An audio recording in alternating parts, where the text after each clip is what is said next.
குருவிலாம் நீங்க பார்க்கலாம். குருவிகள்லாம் எப்படி தெரியுமா கூடு கட்டுது? அந்த குச்சிகளை எடுத்துட்டு வந்து அப்படி கூடு கட்டும். கூடு கட்டி அதை முடிக்கிற நேரத்துல மழையில் அந்த கூடு கீழே விழுந்து விட்டால் அந்த குருவி மீண்டும் அந்த கூடை எடுத்து வைத்து தொடராது, புது கூடு கட்டும்.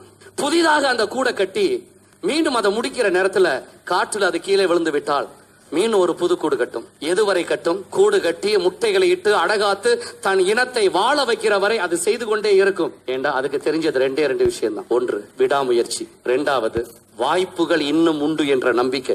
எத்தனை தடவைகள் கூடு கீழே விழுந்தாலும் அது மீண்டும் ஏன் பறந்து போகுது?